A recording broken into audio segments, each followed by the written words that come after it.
months of winter, the Arctic, the land at the top of the world, lies fiercely cold. Here, trees can never grow. The sea and the land freeze deeply. This is the world of the Eskimo, of Iqaluit, the hunter, of Inga, his wife, little Nauya, his daughter, and Mosisi, their son. For days in winter, the sun will never rise. On days in summer, it will never set. With the coming of spring, the sea ice breaks and drifts away from the islands. This is the time of the year when the Eskimos move from their winter camps to spring hunting grounds. Iqaluit and his family load all of their belongings on the sled, called a chromatic, for the journey to distant bays in the east where they hope there will be better hunting.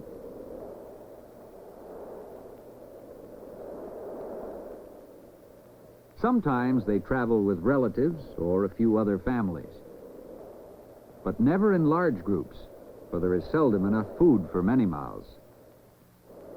Seal provides nourishment for the family and the dogs who will pull the heavy loads.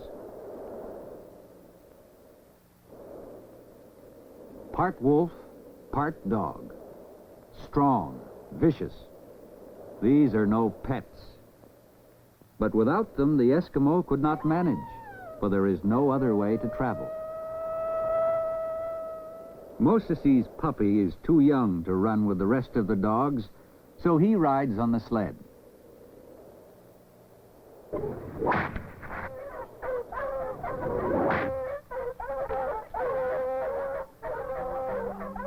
The journey begins.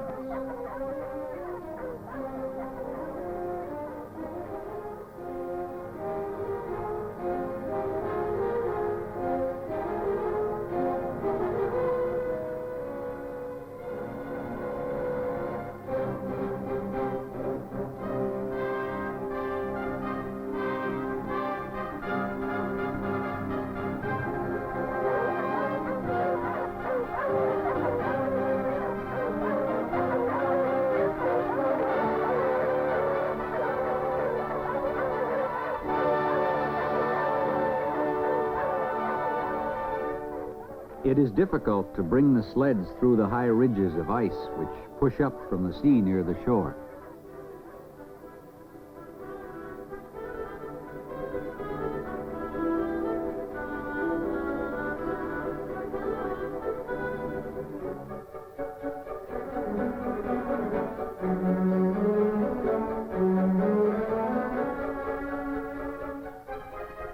Once on the smooth ice of the bay, it is easier running.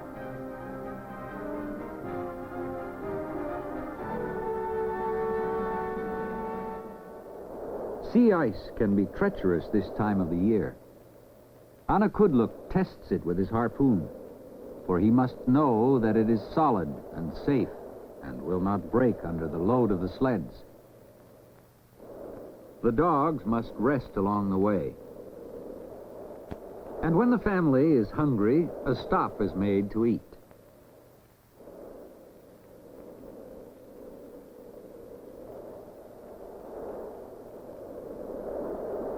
An oil stove is used to melt the snow, which Iqaluit cuts to make tea. Nearly everyone drinks tea in the Arctic. It helps keep one warm, they say.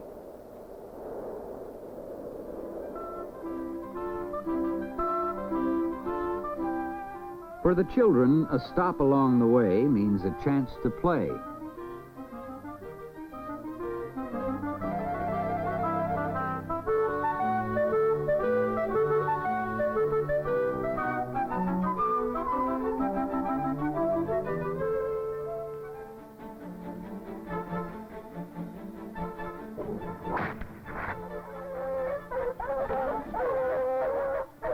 too soon, the chromatics are underway again.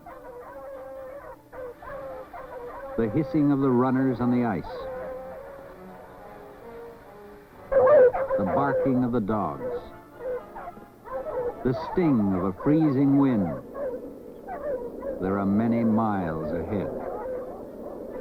So it goes. Until at last, a campsite is chosen.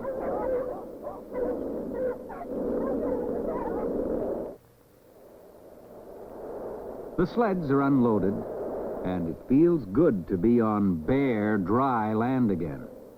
Good now to be able to sleep and eat without the cold of the ice and snow beneath you. The snow has begun to melt from the barren ground called tundra, and though frozen deep down, the land thaws on top. In the spring and summer, most Eskimos live in canvas tents which they buy at the trading posts. These are the summer igloos. Igloo is an Eskimo word meaning home.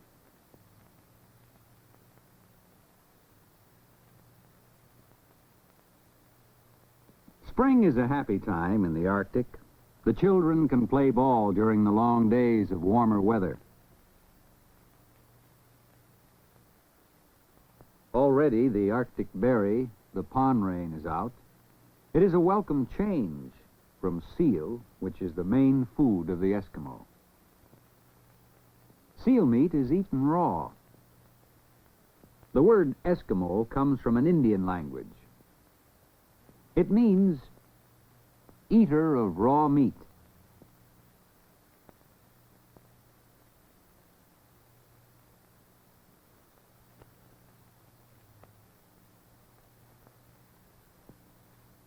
Besides seal, the Eskimos eat bannock, which is a kind of hard bread cooked over the oil stove. Tea sometimes substitutes for soap and water.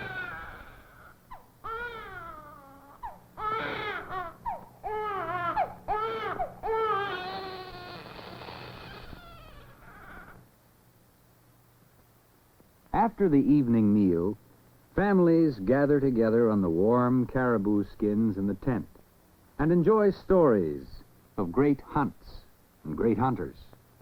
They make jokes about one another and laugh. There is little else to do.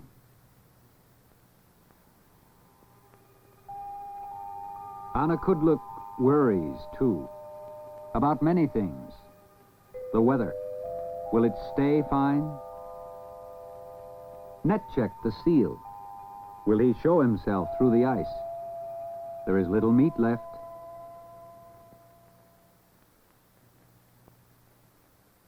But it is now time to rest. For tonight, it is good to be warm. Tomorrow, there will be work for all. Sealskin will be cut to make new boots, and Avinga will gossip much, too, with her friend Nuna. It is Moses's job to feed the dogs. Food is scarce, and they fight over every piece.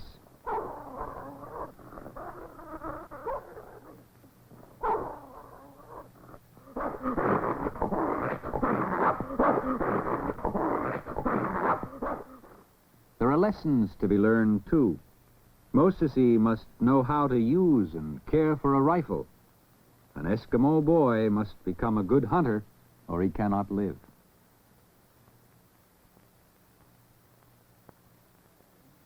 The heavy parkas made from caribou skins will protect them from the cold of the sea ice during the many days of hunting which lie ahead. The fur of the inner parka is turned toward the body, and the other to the outside. This provides the greatest warmth, for even though spring has come, it can still be very cold in the Arctic as they search for food.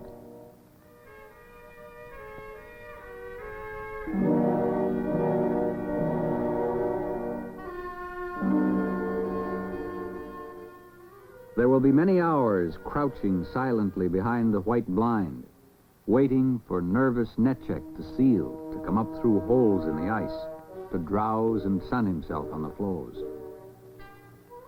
Anakudluk has seen Netchek. Should the seal wake, the hunter can hide behind the blind and not be seen.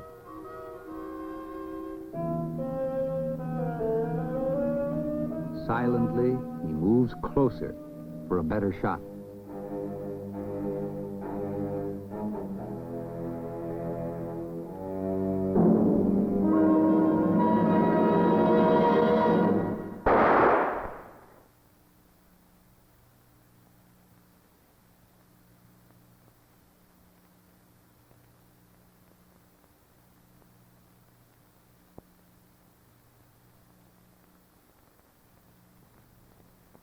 Mosesi is learning the ways of a good hunter. But there are other things to learn, too. There are fish to be had for those who know how to get them. A hole is chopped in the ice, and the fish is speared as it swims by. Sometimes jigging is better. A strip of bright cloth is tied to the hook and then jiggled to attract the fish. Anakudluk sets several traps to catch Tiraginiak, the white fox, whose fur he will trade. The bait is placed near the trap and covered with snow. More snow is cut to cover the trap.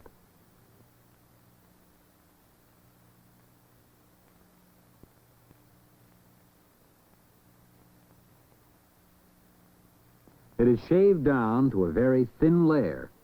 And when Tiraginiak, the fox, smells the seal meat and comes looking for it, he will step in the trap, and Anakudluk will have a fine fur which white men want.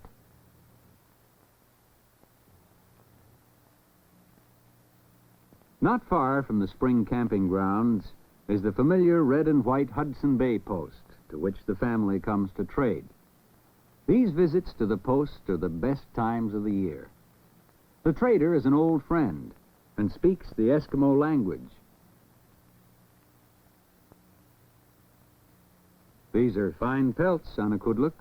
They'll bring you a good price.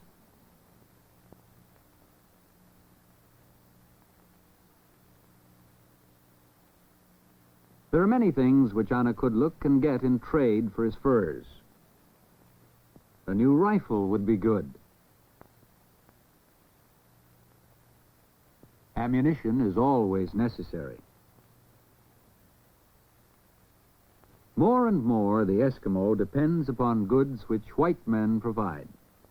Things that Avinga's mother probably never knew existed. Things that can help make life easier and more comfortable. Mosesi needs a new parka. It is difficult now to find caribou to make good ones. Most Eskimos now buy their parkas. Anakudluk buys fuel for his stove and thinks maybe a mirror would be a good present for Avinga. There are many things Avinga would like, things new to her, like a baby's crib. It would be hard to carry on the sled, but many Eskimos now have these things. For the Arctic is no longer isolated and shut off from the outside world as it once was. Anakudluk sometimes visits relatives who live in a real town.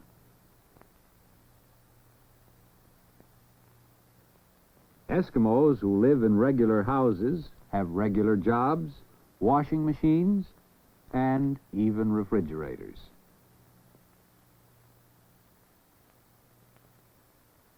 White men are coming to the Arctic now in ever-increasing numbers, building airstrips, taking mineral wealth from the frozen ground, manning radar and air defense bases, which stretch across the north. There are jobs for Eskimos, who learn very quickly about such things as repairing engines and building houses. Anakudluk's brother works as a carpenter, and his children go to a modern school. Here they learn about the outside world, which the Eskimo knew so little of, until only a few years ago.